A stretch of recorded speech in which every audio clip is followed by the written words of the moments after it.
আসসালামু আলাইকুম রহমতুল্লাহ। আশা করি সবাই ভালো আছেন। তো টাইটেল এবং থাম্বনেইল দেখে আশা করি বুঝেই ফেলেছেন আজকে আমরা কাকে নিয়ে আলোচনা করব।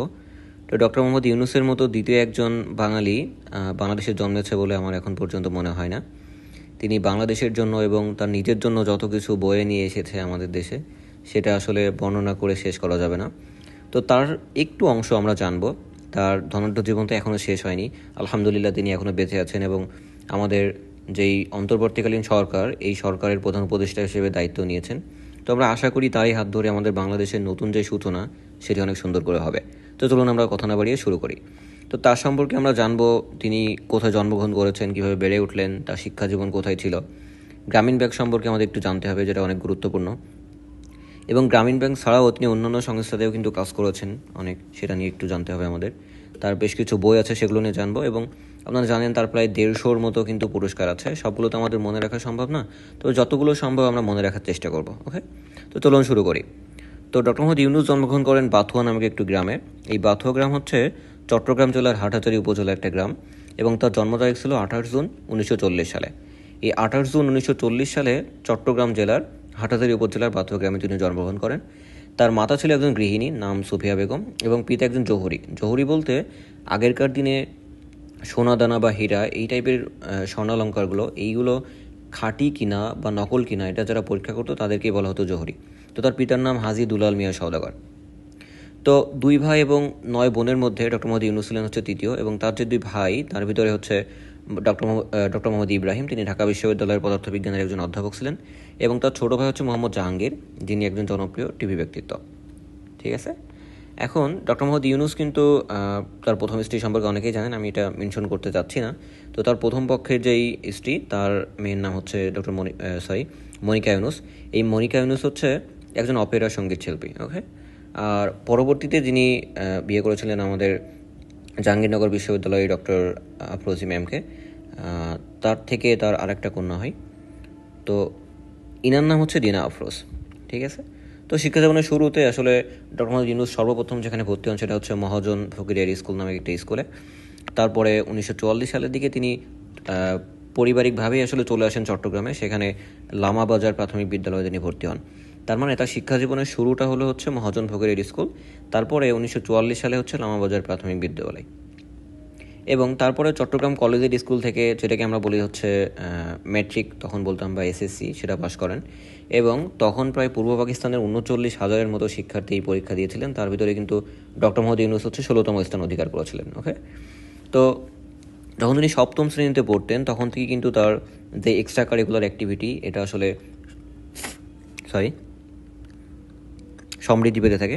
তো তিনি সেই সময় স্কাউটে যোগদান করেন এবং বয়েজ স্কাউটের পক্ষ থেকে মাত্র 15 বছর বয়সে কিন্তু তিনি যুক্তরাষ্ট্র, কানাডা, এশিয়া এবং ইউরোপের অনেকগুলো দেশ ভ্রমণ করেন।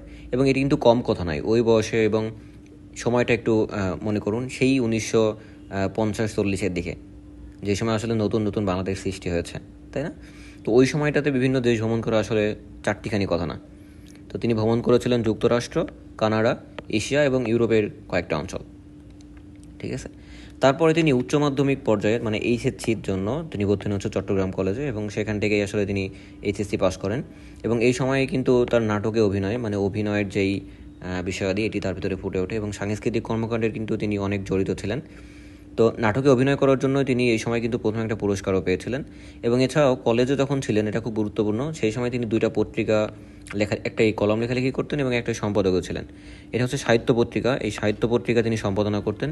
এবং আজাদী পত্রিকা, এই আজাদী পত্রিকায় তিনি কলম লেখালেখি করতেন। পরবর্তীতে তিনি ঢাকা বিশ্ববিদ্যালয়ের এন্ট্রান্স পরীক্ষা দিয়ে ভর্তি হন, যেটি অর্থনীতি বিভাগ ছিল তার পড়ার বিষয়। সেটি হচ্ছে 1957 সালের ঘটনা। ঠিক আছে। এবং তার যখন স্নাতক শেষ হলো, তারপরে তিনি মাস্টার্সও ঢাকা বিশ্ববিদ্যালয় থেকেই করেন। এবং তারপরে হচ্ছে ব্যুরো অফ ইকোনমিক্স। এই ব্যুরো অফ ইকোনমিক্সে তিনি কাজের জন্য জীবিকার সন্ধানে সহকারী হিসেবে যোগদান করেন। 1962 সালে তিনি সেই কাজ ছেড়ে দিয়ে চলে যান চট্টগ্রাম কলেজের অর্থনীতির প্রভাষক হিসেবে। তো চট্টগ্রাম কলেজের অর্থনীতির প্রভাষক হিসেবে তিনি বেশ 3 বছরের মতো কাজ করেছেন। তারপরে 1965 সালে তিনি স্কলারশিপ পান যুক্তরাষ্ট্রে যাওয়ার জন্য। তো ফুলব্রাইট স্কলারশিপ নিয়ে তিনি যুক্তরাষ্ট্রে যান এবং পূর্ণবৃত্তি নিয়ে তার সেই বিশ্ববিদ্যালয়ের নাম ছিল হচ্ছে ভ্যান্ডারবিল্ট বিশ্ববিদ্যালয়। এই ভ্যান্ডারবিল্ট বিশ্ববিদ্যালয় থেকে 1969 সালে অর্থনীতিতে পিএইচডি লাভ করেন। ঠিক আছে। তার মানে 1962 সালে চট্টগ্রাম কলেজে অর্থনীতির প্রভাষক, 1965 সালে স্কলারশিপ নিয়ে যুক্তরাষ্ট্রে গেলেন এবং অবশেষে 1969 সালে ভ্যান্ডারবিল্ট বিশ্ববিদ্যালয় থেকে তিনি তার পিএইচডি অর্থনীতিতে সম্পন্ন করলেন। ঠিক আছে, তো তার পরবর্তী যেই 3 বছর মানে 1969 থেকে 1972 সাল, এই সময়টাতে ডক্টর মোহাম্মদ ইউনূস যুক্তরাষ্ট্রের যে মিডল টেনেসি স্টেট, এই মিডল টেনেসি স্টেটে যে ইউনিভার্সিটি আছে মানে মিডল টেনেসি স্টেট ইউনিভার্সিটি, এই মিডল টেনেসি স্টেট ইউনিভার্সিটিতে শিক্ষকতা করেছিলেন বেশ অনেকদিন সময়, তার মানে প্রায় 3 বছরের মতো। ঠিক আছে, পরবর্তীতে 1972 সালে তিনি বাংলাদেশ যখন স্বাধীন হয়ে গেল তখন তিনি দেশে ফিরে এলেন এবং এই সময় তিনি চট্টগ্রাম বিশ্ববিদ্যালয়ের অর্থনীতি বিভাগে সহযোগী অধ্যাপক হিসেবে যোগ দেন। ঠিক আছে, তার মানে চট্টগ্রামের যতগুলো প্রতিষ্ঠান আছে মোটামুটি সব জায়গায় তার শিক্ষকতা করা হয়ে গেছে। আমরা চট্টগ্রাম কলেজে দেখলাম তিনি প্রভাষক হিসেবে ছিলেন, পরবর্তীতে ভ্যান্ডারবিল্ট বিশ্ববিদ্যালয় থেকে পিএইচডি নিলেন, তারপরে টেনেসি স্টেট ইউনিভার্সিটিতে তিনি বেশ অনেকদিন শিক্ষকতা করলেন এবং 72 সালে দেশ স্বাধীনের পরে ফিরে এসে তিনি চট্টগ্রাম বিশ্ববিদ্যালয়ে সহযোগী অধ্যাপক হিসেবে যোগ দিলেন এবং পরবর্তীতে বিভাগীয় প্রধান হিসেবেও তিনি কাজ করেন এই চট্টগ্রাম বিশ্ববিদ্যালয়ের অর্থনীতি বিভাগে। 1975 সালে তিনি পদোন্নতি পান, পদোন্নতি পেয়ে তিনি অধ্যাপক হয়ে যান এবং 1989 সাল পর্যন্ত তিনি কিন্তু এই চট্টগ্রাম বিশ্ববিদ্যালয়ের বিভাগীয় প্রধান এবং একজন অধ্যাপক হিসেবে কর্মরত ছিলেন। 1976 সালে তিনি আসলে গ্রামীণ ব্যাংক প্রতিষ্ঠার জন্য উদ্যোগ গ্রহণ করেন, যদি আমি এখানে প্রতিষ্ঠা লিখে রেখেছি, যদিও এটা নিয়ে একটু কনফিউশন আছে, পরবর্তীতে আমি ক্লিয়ার করবো। ঠিক আছে, তো অর্থনৈতিকভাবে দরিদ্র এবং বাংলাদেশি নাগরিকদের ব্যাংকিং সুবিধায় আনার জন্য এবং ঋণ প্রদান করার জন্য এই ব্যাংকটির আসলে অবদান আসলে অনস্বীকার্য এবং তার যেই দরিদ্র বিমোচন নিধি, আমরা একটু পরে পড়বো ওয়ার্ল্ড অফ 3 জিরো, তার একটা বই, এই যে 3টা যেই জিরো মানে 3টা বিষয় যদি দূর করতে পারি আমরা, তাহলে হচ্ছে আমরা দরিদ্র বিমোচন করতে পারবো। এই মডেলটি এই মডেলটি কিন্তু এই গ্রামীণ ব্যাংকের মাধ্যমেই তিনি প্রতিষ্ঠা করার চেষ্টা করেছিলেন এবং দরিদ্র নাগরিকদের যে অর্থনৈতিক উন্নয়ন, এটার জন্যই ব্যাংকিং মডেলটি আসলে শুধু যে বাংলাদেশে চলেছিল তা না, বিশ্ব দরবারে কিন্তু তিনি তুলে ধরেন এবং অনেক দেশেই তার যেই ব্যাংকিং মডেল সেটা কিন্তু ফলো করা হয়। তো তার এই যে এই অবদান আমাদের অর্থনীতিতে দরিদ্র বিমোচনে, তার জন্য ডক্টর মোহাম্মদ ইউনূস এবং গ্রামীণ ব্যাংক মানে এই দুইটাকে মানে প্রতিষ্ঠান এবং ব্যক্তি এই দুইটাকে একত্রে যৌথভাবে 2006 সালে শান্তিতে নোবেল পুরস্কার প্রদান করা হয়। ঠিক আছে, তাহলে তিনি নোবেল পুরস্কার কিন্তু একা পাননি, তার সাথে তার যে প্রতিষ্ঠান যেটি তিনি প্রতিষ্ঠা করেছিলেন মানে গ্রামীণ ব্যাংক, এই ডক্টর মোহাম্মদ ইউনূস এবং গ্রামীণ ব্যাংক যৌথভাবে 2006 সালে তাহলে শান্তিতে নোবেল পুরস্কার পেলেন। ঠিক আছে, এবং বাকি কথাটা আপনারা জানেনই যে তাকে কিন্তু 1996 সালে যখন তত্ত্বাবধায়ক সরকার ছিল তখন তার যেই প্রাথমিক ও গণশিক্ষা বিভাগ, এই প্রাথমিক ও গণশিক্ষা বিভাগ এবং বিজ্ঞান প্রযুক্তি এবং পরিবেশ ও বন মন্ত্রণালয়ের উপদেষ্টা হিসেবে কিন্তু দায়িত্ব দিয়েছিলেন এবং 2007 সালের দিকে যখন হচ্ছে আমাদের 6 বা 7 সালের দিকে যখন হচ্ছে অন্তর্বর্তীকালীন সরকার আবার গঠিত হয় ফখরুদ্দিন আহমেদের নেতৃত্বে, তখন কিন্তু তাকে প্রধান উপদেষ্টা হওয়ার জন্য প্রস্তাব করা হয়েছিল, কিন্তু তিনি তা ফিরিয়ে দেন এবং ফখরুদ্দিন আহমেদকে তিনি আসলে সাজেস্ট করেন যে ওনাকেই আপনারা প্রধান উপদেষ্টা বানান। ঠিক আছে, এবং সর্বশেষ তো জানেনই 2024 সালে 6 আগস্ট তাকে বাংলাদেশের অন্তর্বর্তীকালীন সরকারের প্রধান উপদেষ্টা হিসেবে ঘোষণা করা হয় এবং পরবর্তীতে 8ই আগস্ট, টাইপিংয়ে উঠেনি ওকে, 8 আগস্ট, এই 8 আগস্ট তিনি হচ্ছে শপথ নেন। ঠিক আছে, প্রধান উপদেষ্টা হিসেবে গেল। এখন তিনি গ্রামীণ আমেরিকা এবং গ্রামীণ ফাউন্ডেশনের প্রতিষ্ঠাতা, তো অবশ্যই গ্রামীণ নাম যেখানে থাকবে সেখানে ডক্টর ইউনূস থাকবে। ওকে, যেটা মনে রাখা আসলে কঠিন কিছু হবে না। এবং এই যে গ্রামীণ আমেরিকা এবং গ্রামীণ ফাউন্ডেশন, এটি হচ্ছে ক্ষুদ্র ঋণকে সহায়তা করে থাকে। ক্ষুদ্র ঋণকে তিনি আসলে ইংরেজিতে আমরা বলি হচ্ছে মাইক্রো ক্রেডিট। এই যে মাইক্রো ক্রেডিট বিষয়টা, এই মাইক্রো ক্রেডিট বিষয়ের কিন্তু উদ্যোক্তা বা প্রতিষ্ঠাতাই কিন্তু তিনি। ঠিক আছে, তো এই মাইক্রো ক্রেডিট যেই বিষয়টা, এটা কিন্তু এখন বর্তমানে বিশ্বের অনেক দেশে, প্রায় বেশিরভাগ দেশেই কিন্তু প্রচলিত হয়ে গেছে। তো এই বিষয়টার কিন্তু জনকই তিনি, এই মাইক্রো ক্রেডিটের। ঠিক আছে, এবং তিনি আরও বেশ কয়েকটা জিনিস যিনি জনক বলতে পারি আমরা, সেটা আমরা পরে আলোচনা করব। ঠিক আছে, ওই যে বললাম রাষ্ট্রের সারপ্রাইজ আছে, এখানে দেখতে পাবেন। আচ্ছা, এখন আসুন, তিনি 1998 থেকে 2021 সাল পর্যন্ত ইউনাইটেড নেশনস ফাউন্ডেশনের পরিচালনা পরিষদের একজন দায়িত্ব পালন করেন কিন্তু তিনি পরিচালনা পরিষদে। ঠিক আছে, 1998 থেকে 2021 সাল পর্যন্ত, যদিও এটা অতটা ইম্পর্টেন্ট না। এবং 2022 সালে তিনি উন্নয়ন আন্দোলনের জন্য স্পোর্টস তৈরি করতে গ্লোবাল স্পোর্টস ফেডারেশনের সাথে অংশীদারত্ব করেছিলেন। এটা অতটা গুরুত্বপূর্ণ না। এখন যেটা গুরুত্বপূর্ণ সেটি হচ্ছে 28 ফেব্রুয়ারি 2007 সালে তিনি কিন্তু নাগরিক শক্তি নামক একটা রাজনৈতিক দল গড়ে তুলে রাজনীতিতে প্রবেশের একটা যেই তিনি ইচ্ছুক সেটি নিয়ে একটা পত্রিকায় খোলা চিঠি দেন এবং সে সময় জনশ্রুতি ছিল যে সেনাবাহিনী তাকে রাজনীতিতে আসার জন্য সমর্থন করেছিল। যদিও 2007 সালের জুলাইয়ের দিকে দক্ষিণ আমেরিকার জোহানেসবার্গে নেলসন ম্যান্ডেলা, তারপরে গ্রাসা ম্যাসেল, তারপরে ডেসমন্ড টুটু বিশ্ব নেতাদের সমন্বিত একটি গ্রুপ করেন এবং তিনি সেই এবং এখানে এটা খুব গুরুত্বপূর্ণ একটা তথ্য, যদি এখান থেকে আমি খেয়ে হারিয়ে ফেললাম, সেটা হচ্ছে এই যে 2007 সালে তিনি একটা নাগরিক সমিতি নামক দল গঠন করার চেষ্টা করেছিলেন, এটা কিন্তু পরবর্তীতে সফল হয়নি বিভিন্ন কারণে, সেটা আমি বলতে চাচ্ছি না। এবং এটা মনে রাখবেন যে 2007 সালে কিন্তু তিনি জোহানেসবার্গে একটা বিশ্ব নেতাদের সমন্বিত গ্রুপ করেছিলেন এবং সেখানে তার সাথে ছিল আরও হচ্ছে নেলসন ম্যান্ডেলা, গ্রাসা ম্যাসেল এবং ডেসমন্ড টুটু। হ্যাঁ, এটা ইম্পর্টেন্ট। আরেকটা ইম্পর্টেন্ট সেটা অনেকবার এসেছে দেখবেন বিভিন্ন পরীক্ষায়, বিসিএসে আসেনি কিন্তু অন্যান্য পরীক্ষায় এসে থাকে, সেটা হচ্ছে পৃথিবীতে 7জন ব্যক্তি আছে, যেই 7জন ব্যক্তি হচ্ছে 3টা পুরস্কার একসাথে পেয়েছেন। একটা হচ্ছে নোবেল শান্তি পুরস্কার, যুক্তরাষ্ট্রের হচ্ছে প্রেসিডেন্সিয়াল মেডেল অফ ফ্রিডম, আরেকটা হচ্ছে কংগ্রেশনাল গোল্ড মেডেল। এই যে 3টা অ্যাওয়ার্ড, মানে নোবেল শান্তি পুরস্কার, নোবেল পিস প্রাইজ, আর প্রেসিডেন্সিয়াল মেডেল অফ ফ্রিডম, আর হচ্ছে কংগ্রেশনাল গোল্ড মেডেল, এই 3টা যে মেডেল, এই 3টা মেডেল একসাথে মাত্র 7জন ব্যক্তি আছে পৃথিবীতে যারা পেয়েছেন। এই 7জনের ভিতরে কিন্তু আমাদের ডক্টর মোহাম্মদ ইউনূস স্যারও একজন, তিনি এই 3টি পুরস্কারে তিনি পেয়েছেন। ওকে, এখন আসুন মুক্তিযুদ্ধের সময় ডক্টর মোহাম্মদ ইউনূস আসলে কী করেছিলেন। আসলে তিনি যদিও সরাসরি যুদ্ধে অংশগ্রহণ করেনি, কিন্তু বাংলাদেশের পক্ষে বিশ্ব জনমত তৈরিতে তিনি কিন্তু খুব বড় একটা ভূমিকা রেখেছেন। ঠিক আছে, তো এই সহায়তা, মানে মুক্তিযোদ্ধাদের যেই সহায়তা এবং বিশ্ব জনমত গড়ে তোলা, এটার জন্য তিনি সাংগঠনিক কাজে বেশ নিয়োজিত ছিলেন। এবং মুক্তিযুদ্ধ পরবর্তীতে সময়ে ডক্টর মোহাম্মদ ইউনূস দেশের নাগরিকদের দরিদ্রতার বিরুদ্ধে সংগ্রাম শুরু করেন। তো 1974 সালে কিন্তু আপনারা জানেন যে সেই সময় কিন্তু বাংলাদেশে খুব বড় একটা দুর্ভিক্ষ হয়েছিল। এই দুর্ভিক্ষের সময় তিনি বুঝতে পারেন যে স্বল্প পরিমাণে ঋণ দরিদ্র মানুষের জীবনমান উন্নয়নে অত্যন্ত কার্যকরী ভূমিকা রাখতে পারে, এবং সেইখান থেকেই তার যে ক্ষুদ্র ঋণ, মানে স্বল্প একটু ঋণ, এই প্রবক্তারা, মানে এই যে আইডিয়াটা তার মাথায় আসে, সেখান থেকে কিন্তু তিনি মাইক্রো ক্রেডিট ব্যবস্থাটা চালু করেন। ওকে, সেই সময় তিনি গবেষণার লক্ষ্যে গ্রামীণ অর্থনৈতিক প্রকল্প চালু করেন এবং 1974 সালে ডক্টর মোহাম্মদ ইউনূস তেভাগা খামার প্রতিষ্ঠা করেন। ঠিক আছে, এবং এই তেভাগা খামার যেই গ্রামে প্রতিষ্ঠা করেন, চট্টগ্রামের জোবরা গ্রামে। এটা প্রশ্ন আসে কেমন, কোন গ্রামে? জোবরা গ্রামে, বর্গীয় জ ওকার ব রয়াকার। ওকে, জোবরা, এই জোবরা গ্রামে তিনি হচ্ছে তেভাগা খামার প্রতিষ্ঠা করেন এবং যা সরকারের প্যাকেজ প্রোগ্রামের আওতায় অধিগ্রহণ করা হয় পরবর্তীতে। ঠিক আছে, তো এটাই ছিল মোটামুটি হচ্ছে ডক্টর মোহাম্মদ ইউনূসের যাবতীয় বিষয়। এখন তার কিছু প্রকাশিত গ্রন্থ আছে, যদিও সবগুলো গ্রন্থ এখানে দিইনি, কিন্তু পরবর্তীতে আমি যে বললাম একটা সারপ্রাইজ আছে, এই সারপ্রাইজের ভিতরে আপনারা পাবেন। ঠিক আছে, তো তার সবথেকে বিখ্যাত যে 3টা গ্রন্থ, তার ভিতরে হচ্ছে ব্যাংকার to the poor, micro lending and the battle against world poverty, যেটি 1998 সালে তিনি প্রকাশ করেন। আরেকটা বই হচ্ছে 3 ফার্মার্স অফ জোবরা। এই জোবরা একটা গ্রামের নাম। ওকে, এই জোবরা গ্রামে কিন্তু তিনি গ্রামীণ ব্যাংক প্রতিষ্ঠা করেন এবং সর্বপ্রথম তার যে ক্ষুদ্র ঋণ, সেটার আওতায় এসেছিল হচ্ছে সুফিয়া বেগম নামে সুফিয়া বেগম নামে একজন গৃহিণী।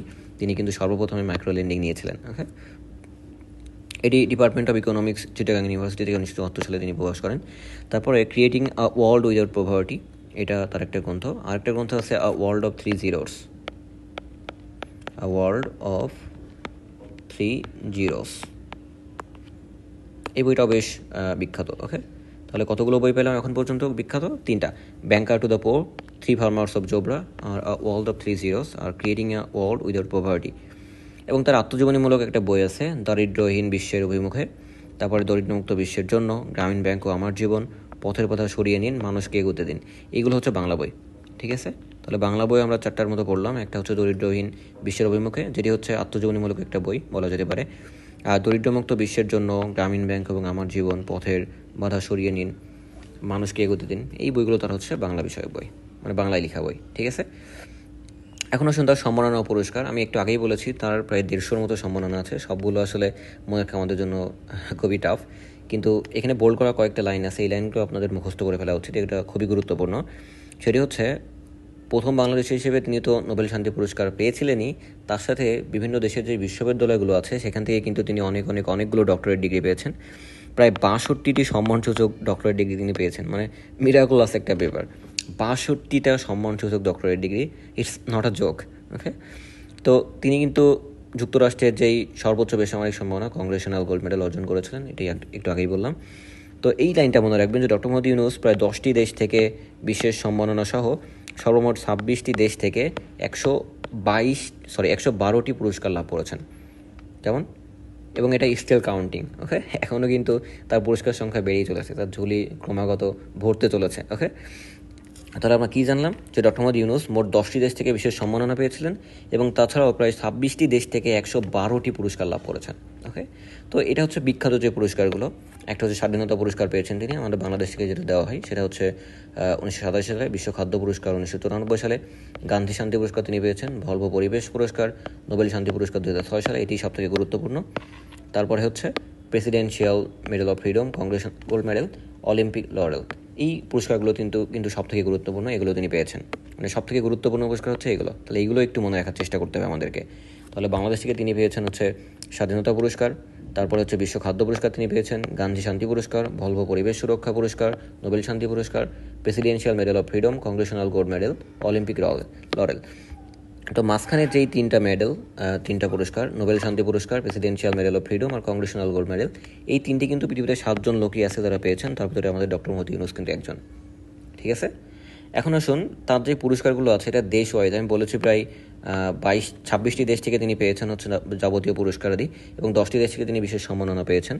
তো সবগুলো তো বলা সম্ভব নয়, কিন্তু সব থেকে বেশি যেখান থেকে পেয়েছেন সেটা হচ্ছে যুক্তরাষ্ট্র। তো যুক্তরাষ্ট্র থেকে যতগুলো পুরস্কার পেয়েছে সেগুলো আমি এক জায়গায় করে রেখেছি। স্পেন থেকে যতগুলো পেয়েছে এক জায়গায় করেছি, জার্মানি থেকে এক জায়গায় করেছি, সুইজারল্যান্ড আর নরওয়ে সেখান থেকে আমি এক জায়গায় করেছি, ভারত থেকে কতগুলো পেয়েছে সেগুলো এক জায়গায় করেছি। ওকে, তো এগুলো একটু আপনার যদি রিডিংও দেন তাহলে অ্যাটলিস্ট কিছু মনে থাকবে বারবার যদি পড়েন। ওকে, তো এগুলো আমি পড়ে আসলে সময় নষ্ট করতে যাচ্ছি না, আপনারা দেখে নিতে পারেন, খুব গুরুত্বপূর্ণ যে তা না। ঠিক আছে, যেমন মানবহিতৈষী পুরস্কার, বিশ্ব খাদ্য পুরস্কার, পিফার শান্তি পুরস্কার, তারপরে ভ্যান্ডারবিল্ট বিশ্ববিদ্যালয় বিশিষ্ট অ্যালামনাই পুরস্কার, আন্তর্জাতিক অ্যাক্টিভিস্ট পুরস্কার, বিশ্ব ফোরাম পুরস্কার, Rotary award for world understanding, Rotary award for world understanding পুরস্কার 1999 সালে তিনি পেয়েছিলেন, মহাত্মা গান্ধী পুরস্কার, দ্য ইকোনমিস্ট ইনোভেশন পুরস্কার, world affairs council award, leadership in social entrepreneur award, তারপরে freedom award, Harvard university Neustadt award, globe citizen of the year award, তারপরে ABICC award for leadership in global trade, তারপরে হচ্ছে global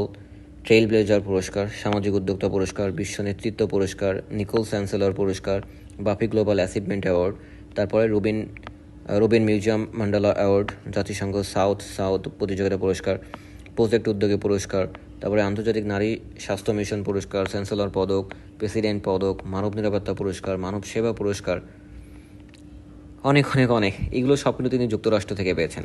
দেখুন এতগুলো পুরস্কার, এগুলো সব যুক্তরাষ্ট্র থেকে পেয়েছেন। 1 পেজ, 2 পেজ, 3 পেজ, এখন 4টা স্লাইড শুধুমাত্র তার যুক্তরাষ্ট্র থেকে পুরস্কার। ওকে, তো এগুলো আপনারা বারবার যদি রিডিং দেন তাহলে অ্যাটলিস্ট কিছু তো মনে থাকবে। হ্যাঁ, তো আপনারা চাইলে স্ক্রিনশট নিয়ে নিতে পারেন, অথবা আমাকে আসলে ফেসবুকে নক করলেও, মেসেঞ্জারে নক করলেও আমি আপনাদেরকে যদি ইমেল আইডি দিয়ে দেন আমি এটাকে পাঠিয়ে দিতে পারবো, কোনো সমস্যা নেই। এখন বাংলাদেশ, তো বাংলাদেশকে কী কী পেয়েছেন এটা আসলে অনেক গুরুত্বপূর্ণ, এটা এক লিস্ট আমাদের মনে রাখা লাগবে।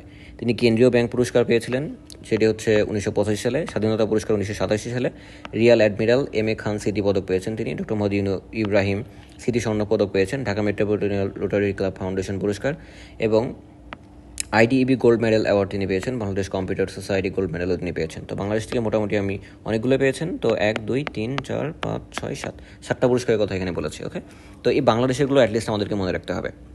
তারপরে আসুন ভারত।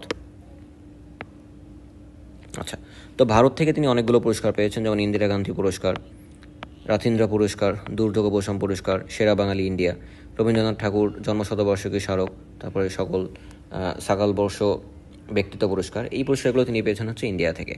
এবং স্পেন থেকে তার অনেকগুলো পুরস্কার আছে বেশ, যেমন the prince of Asturias award for concord, আন্তর্জাতিক সহযোগিতা পুরস্কার, নাভারা ইন্টারন্যাশনাল পুরস্কার, টেলিসিনকো পুরস্কার, golden cross of the civil order of the social solidarity, foundation of the justice কনভেন্সিয়া, সেয়তা পুরস্কার, রেড ক্রস স্বর্ণপদক, শিশুবন্ধু পুরস্কার। এই পুরস্কারগুলো তিনি পেয়েছিলেন হচ্ছে স্পেন থেকে। ইটালি থেকেও তিনি বেশ অনেকগুলো পুরস্কার পেয়েছেন, যেমন শান্তিমানব পুরস্কার, golden Pegasus award, Roma award for peace and humanitarian, তারপরে award of the medal of the presidency, Artusi পুরস্কার, সিটি অফ দ্য অরভিতো পুরস্কার, প্রিমিও গ্যালিলিও পুরস্কার, prize to Ponte Italy. Germany থেকে তিনি পেয়েছেন planetary consciousness business innovation vision award, এশিয়ায় আন্তর্জাতিক বিজ্ঞান পুরস্কার, কোরিনি আন্তর্জাতিক গ্রন্থ পুরস্কার, টুডোইংস প্রাইজ। এতগুলো পুরস্কার তিনি পেয়েছেন হচ্ছে জার্মানি থেকে। আমি আগেই বলেছি কিন্তু এটা গুরুত্বপূর্ণ না, কিন্তু বারবার যদি পড়েন কয়েকটা মনে থাকবে, যদি চলেও আসে তাহলে আমরা পারবো ইনশাআল্লাহ। সুইজারল্যান্ড থেকে তিনি Max Schmidheiny foundation freedom award পেয়েছেন, Omega award of the excellency for life time achievement, ইদো বিশ্ব তথ্য সংস্থান পুরস্কার, এগুলো তিনি পেয়েছেন। সুইডেন এবং নরওয়ে, আপনারা জানেন যে নোবেল শান্তি পুরস্কার কিন্তু দেওয়া হয় হচ্ছে সুইডেন এবং নরওয়ে, মানে নোবেল পুরস্কার সুইডেন এবং নরওয়ে মিলেই দেওয়া হয় বর্তমানে। তো তারপরে হেল্প ফর সেলফ পুরস্কার নরওয়ে থেকে, ভরব পরিবেশ পুরস্কার সুইডেন থেকে পেয়েছেন। এবং অন্যান্য আরও আছে, প্রেসিডেন্ট অ্যাওয়ার্ড, রেমন ম্যাগাসেসে পুরস্কার, আগা খান অ্যাওয়ার্ড যেটি হচ্ছে ইস্তফার জন্য দেওয়া হয়, কেয়ার পুরস্কার, নোবেল পুরস্কার শান্তি, মোহাম্মদ সাহেবুদ্দিন বিজ্ঞান পুরস্কার থেকে শ্রীলঙ্কা থেকে পেয়েছেন। তো এটা গুরুত্বপূর্ণ, শ্রীলঙ্কা থেকে একটা পুরস্কার তিনি পেয়েছেন এই কারণে। ওকে, তাহলে শ্রীলঙ্কা তিনি পেয়েছেন হচ্ছে মোহাম্মদ সাহেবুদ্দিন বিজ্ঞান পুরস্কার, যেটি হচ্ছে সামাজিক অর্থনীতি সম্পর্কে দেওয়া হয়েছিল তাকে। তারপরে হচ্ছে আন্তর্জাতিক সাইমন বলিভার পুরস্কার, সিডনি শান্তি পুরস্কার, অজাকি পুরস্কার, তারপরে হচ্ছে জাস্টিস অব দ্য ইয়ার পুরস্কার, King Hussein humanity leadership award যেটি জর্ডান থেকে পেয়েছিলেন, grand prize of the Fukuoka Japan থেকে পেয়েছেন, হোসিমিন পুরস্কার ভিয়েতনাম থেকে পেয়েছেন, বিশ্ব টেকনোলজি অ্যাওয়ার্ড যুক্তরাজ্য থেকে পেয়েছিলেন, এটা ইম্পর্টেন্ট কারণ যুক্তরাষ্ট্র থেকে তিনি একটা পুরস্কারই পেয়েছেন, সেটা একটা, ভিয়েতনাম থেকে একটা পেয়েছেন, যেখান থেকে একটা মাত্র পুরস্কার পেয়েছেন সেগুলো একটু মনে রাখবেন কারণ ওইগুলো আসতে পারে, ঠিক আছে। আচ্ছা, তো এখানে আরও অনেকগুলো পুরস্কারের নাম আছে, সবগুলো আপনারা পড়ে নিন, ঠিক আছে। এইগুলো তাহলে অনেক অনেক অনেক পুরস্কার তিনি পেয়েছিলেন, এতগুলো ইম্পর্টেন্ট না, ইম্পর্টেন্টগুলো পরে আমি বলে দেবো, ঠিক আছে। এখন আসুন, ডক্টর মোহাম্মদ ইউনূসের কিন্তু বিখ্যাত কতগুলো উক্তি আছে, এই উক্তিগুলো আমাদের একটু জানতে হবে। যেমন তার একটা উক্তি আছে, poverty does not belong to civilised human society, মানে সভ্য সমাজে দরিদ্র থাকতে পারে না। It's proper place is in museum, দরিদ্র শুধু জাদুঘরেই থাকতে পারে, that's where it will be, সেখানেই তার থাকা উচিত, ঠিক আছে। তার আরেকটা উক্তি আছে, once we know where we want to go, আমরা যদি একবার জানতে পারি যে কোথায় আমরা যেতে চাই, getting there will be so much easier, সেখানে যা আমাদের জন্য সহজ হয়ে যাবে। If you think creating a world without any property is impossible, যদি আপনি মনে করেন যে একটা ওয়ার্ল্ড যেখানে প্রপার্টি থাকবে না সেটা ক্রিয়েট করা ইম্পসিবল, লেটস ডু ইট, তাহলে চলুন এটাই করি, because it is right thing to do, কারণ এটাই হচ্ছে সঠিক। তারপরে আরও কতগুলো আছে, যেমন we can remove poverty from the surface of the earth only if we can redesign our institution like the banking institution and other institution, if we redesign our policies if we look back on our concepts so that we have different idea of poor people. তারপরে if we are looking for one single action which will enable to poor to overcome the poverty, I would focus on credit. Sorry, like navigation makings in unknown waters, definition of poverty needs to be distinctive and unambiguous. A definition that is not precise is as bad as no definition at all. এখন এতগুলো কি মনে থাকবে, কথা হচ্ছে সেইটা। আচ্ছা, এটা সহজ ট্রিক্স, মনে রাখবেন ডক্টর মোহাম্মদ ইউনূসের বেশিরভাগ যেই উক্তিগুলো আছে সেই উক্তিগুলো সবই পোভার্টি রিলেটেড, ঠিক আছে। তো পোভার্টি রিলেটেড যতগুলো উক্তি পাবেন, যদি প্রশ্ন এরকম আসে যে উক্তিটি কার, তাহলে যদি দেখবেন এখানে পোভার্টি রিলেটেড কোনো কথা বলা আছে, সেক্ষেত্রে আপনি চোখ বুঝে বলে দিতে পারেন এটা হচ্ছে ডক্টর ইউনূসের, কারণ তিনি যেহেতু পোভার্টি বিষয়ক রিলেটেড জিনিস নিয়ে কাজ করেন, ঠিক আছে। তো এটি ছিল মোটামুটি তার জীবনী সম্পর্কে যাবতীয় বিষয়াদি। এখন আমি বলেছিলাম লাস্টের দিকে একটা সারপ্রাইজ আছে, সেটাই দেখাবো। এই যে অ্যাকচুয়ালি আমি যত কিছু পড়িয়েছি সব কিছু এখানে কনসাইজ করা আছে এই একটা মাত্র স্লাইডে। এটা যদি আমার নিজের তৈরি না, আমি এক জায়গা থেকে কালেক্ট করে নিয়েছি, তা আপনারা চাইলে এটা একটা স্ক্রিনশট নিয়ে পড়ে ফেলতে পারেন, এটাই সব থেকে গুরুত্বপূর্ণ। এখন এখানে কিছু বিষয় আছে যেটা আমি ভিতরে আসলে সব কিছু লেখার সুযোগ হয়ে ওঠেনি, সেগুলো হচ্ছে আমি একটু আগেই বললাম যে 1974 সালে তিনি নবযুগ তেভাগা খামার গঠন করেন। এই নবযুগ তেভাগা খামার তিনি জোবরা গ্রামে গড়ে তোলেন, এটা একটু আগেই বলেছি। তারপরে হচ্ছে গ্রামীণ ব্যাংক প্রতিষ্ঠা। তো গ্রামীণ ব্যাংক প্রতিষ্ঠানে বললাম একটু ঝামেলা আছে, সেই ঝামেলাটা কি, আমি বলেছিলাম যে গ্রামীণ ব্যাংক প্রতিষ্ঠা করেন, ওইখানে লেখা ছিল হচ্ছে 1976 সালে। অ্যাকচুয়ালি 1976 সালে গ্রামীণ ব্যাংক তিনি প্রতিষ্ঠা ডিরেক্টলি করেননি, বরং এটি হচ্ছে গ্রামীণ ব্যাংক প্রকল্প রূপে 1976 সালে কাজ শুরু করেছিলেন। 1976 সালে গ্রামীণ ব্যাংক প্রকল্প রূপে কাজ শুরু করেন এবং পরবর্তীতে ক্ষুদ্র ঋণ নামে সম্পূর্ণ একটি ধারণা নিয়ে 1983 সালে 2 অক্টোবর পূর্ণাঙ্গ একটি ব্যাংক হিসেবে কিন্তু গ্রামীণ ব্যাংক আত্মপ্রকাশ করে।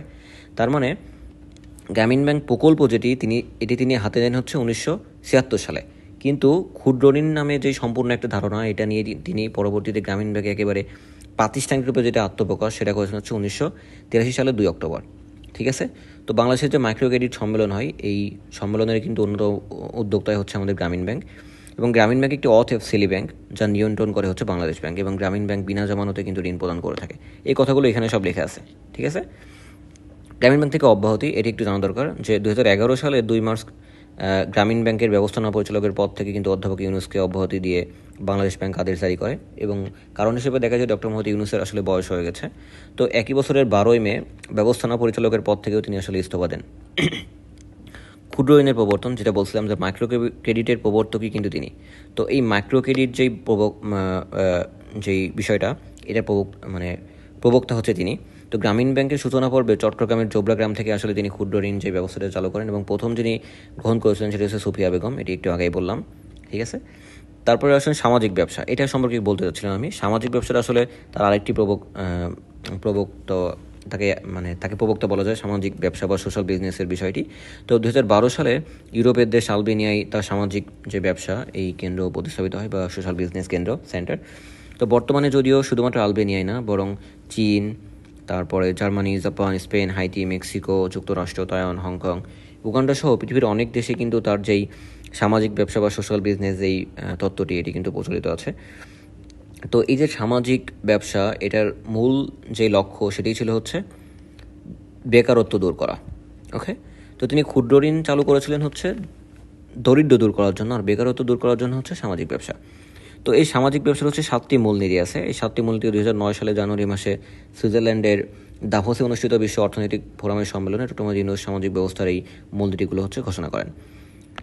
সোশ্যাল বিজনেস ডে 2010 সাল থেকে প্রতি বছর 28 জুন হচ্ছে সামাজিক ব্যবসা দিবস হিসেবে বা সোশ্যাল বিজনেস ডে হিসেবে পালিত হয়ে আসছে, এবং এটি পালনও করেন কিন্তু ডক্টর মোহাম্মদ ইউনূস সেন্টার। ওকে, তারপরে উল্লেখযোগ্য পুরস্কার, তো আমি বলেছি কিছু পুরস্কার আছে যেগুলো অনেক গুরুত্বপূর্ণ, এই গুরুত্বপূর্ণ পুরস্কারগুলো এখানে দেওয়া আছে। ওকে, তো আপনারা পড়ে নিতে পারেন, বারবার আমি রিডিং দিতে চাচ্ছি না। তো সবথেকে গুরুত্বপূর্ণ যে 3টি বললাম, একটা আছে কংগ্রেশনাল গোল্ড মেডেল। তো এই কংগ্রেশনাল গোল্ড মেডেল হচ্ছে দরিদ্রের বিরুদ্ধে যুদ্ধের যে অবদান, এর স্বীকৃত স্বরূপ 2010 সালে যুক্তরাষ্ট্র সরকার তাকে দেন, এবং এটি হচ্ছে যুক্তরাষ্ট্রের সর্বোচ্চ বেসামরিক সম্মাননা বটে। ওকে, এবং তিনি এই পদক পাওয়া একমাত্র বাংলাদেশি এবং বিশ্বের ভিতরে প্রথম মুসলিম যিনি হচ্ছে কংগ্রেশনাল গোল্ড মেডেল পেয়েছিলেন। ওকে, তারপরে রেমন ম্যাগসাসে পুরস্কার, যেটি 1984 সালে তিনি পেয়েছিলেন। তো রেমন ম্যাগসাসে পুরস্কার তিনি পেয়েছিলেন হচ্ছে নারীদের ক্ষমতায়নের জন্য। ওকে, নারীদের ক্ষমতায়নের জন্য তিনি যে ক্ষুদ্র ঋণ ব্যবস্থা চালু করেছিলেন, এটার জন্যই তিনি রেমন ম্যাগসাসে পুরস্কারটা পেয়েছিলেন। তারপর ট্রি অফ পিস, এই ট্রি অফ পিস পুরস্কার হচ্ছে 2024 সালে তিনি আজারবাইজানের বাকুতে অনুষ্ঠিত 11তম যে বিশ্ব বাকু ফোরাম, এই বাকু ফোরামে তিনি এই ট্রি অফ পিস পুরস্কারে ভূষিত হয়েছেন। নোবেল শান্তি পুরস্কার নিয়ে তো বলেইছি। তো এখান থেকে গুরুত্বপূর্ণ যেটা, সেটা হচ্ছে শান্তিতে তিনি নোবেল পুরস্কার জয়ী প্রথম এবং একমাত্র বাংলাদেশি, এবং দক্ষিণ এশিয়ায় তিনি কিন্তু দ্বিতীয় যিনি হচ্ছে শান্তিতে নোবেল পুরস্কার পেয়েছিলেন।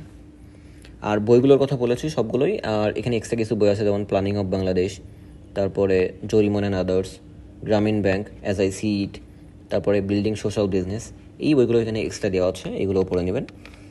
তারপরে ক্রীড়াঙ্গনে ডক্টর ইউনূস, তো ক্রীড়াঙ্গনে ডক্টর ইউনূসের কথা একটু আগেই বললাম যে 2022 সালে কিন্তু তিনি 2016 সালে যে রিও অলিম্পিক, সেই রিও অলিম্পিকের যে উদ্বোধনী অনুষ্ঠান, সেখানে কিন্তু তিনি মশাল বহন করেছিলেন। এবং লরেল অ্যাওয়ার্ড 2020 সালে যেই টোকিও অলিম্পিক হয়েছিল, যদিও অনুষ্ঠিত হয়েছে 2021 সালে, এই 2020 টোকিও অলিম্পিকে ডক্টর ইউনূসকে কিন্তু লরেল অ্যাওয়ার্ডে ভূষিত করা হয়। তারপরে হচ্ছে WFS এর আজীবন সম্মাননা। তো 2023 সালে ক্রীড়া জগতে অসাধারণ অবদানের জন্য তাকে কিন্তু এই আজীবন সম্মাননা দেওয়া হয় WSF থেকে, ঠিক আছে। প্যারিস অলিম্পিক 2024-এ ডক্টর মোহাম্মদ ইউনূসের 3-0 তত্ত্ব, যেটাকে আমরা বললাম 3 zeros, এটা প্যারিস অলিম্পিকে আসলে অনেক বিখ্যাত হয়ে যায় এটি। তো ডক্টর মোহাম্মদ ইউনূসের 3-0 খ্যাত 0 দরিদ্র, 0 বেকারত্ব এবং 0 কার্বন নিঃসরণ। তিনি বলেছিলেন যে 3টা বিষয় যদি আমরা জিরোতে নামিয়ে আনতে পারি, তাহলে বিশ্বের যে কোনো উন্নয়ন সম্ভব। একটা হচ্ছে আমরা দরিদ্র পোভার্টি শূন্যতে নামিয়ে আনবো, একটা হচ্ছে আনএমপ্লয়মেন্ট, মানে হচ্ছে যেটা বেকারত্ব, এটা হচ্ছে আমরা শূন্যতে নামিয়ে আনবো, আর একটা হচ্ছে কার্বন নিঃসরণ বা কার্বন ইমিশন, এটাকে আমরা শূন্যতে নামিয়ে আনতে পারবো, ঠিক আছে। তো এই বার্তাটা কিন্তু তিনি এই প্যারিস অলিম্পিক 2024-এ দিয়েছিলেন। এবং প্যারিস USS 2024-এর সলিডেও নামের 2টি প্রতিষ্ঠানকে দায়িত্ব দেওয়া হয় ডক্টর মোহাম্মদ ইউনূসের সামাজিক ব্যবস্থার আদর্শে ইতিহাসের সবচেয়ে টেকসই অলিম্পিক গেমসে পরিণত করার, ঠিক আছে। এবং সর্বশেষ যেটা বললাম যে অন্তর্বর্তীকালীন সরকারের প্রধান উপদেষ্টা হিসেবে তিনি তো 8ই আগস্ট শপথ গ্রহণ করলেনই। ওকে, তো এটাই ছিল মোটামুটি ডক্টর মোহাম্মদ ইউনূস সম্পর্কে যাবতীয় এবং অনেক অনেক গুরুত্বপূর্ণ বিষয়গুলো, এবং এগুলো পড়লে আসলে সব কিছু কভার হয়ে যাবে, তার সম্পর্কে আসলে আমার মনে হয় না কিছু মিস যাবে। ওকে, তো সব যদি পড়তে না পারেন, অ্যাটলিস্ট এই যে পেজটা, এই পেজটা আপনারা পড়ে নেন। এখানে আসলে সবই বলা হয়েছে, এক্সট্রা কিছু আছে উপরের দিকে। ওকে, তো আজকে এই পর্যন্তই। সবাই ভালো থাকবেন, সুস্থ থাকবেন, পরবর্তী ভিডিওতে দেখা হবে। Thank you so much for watching.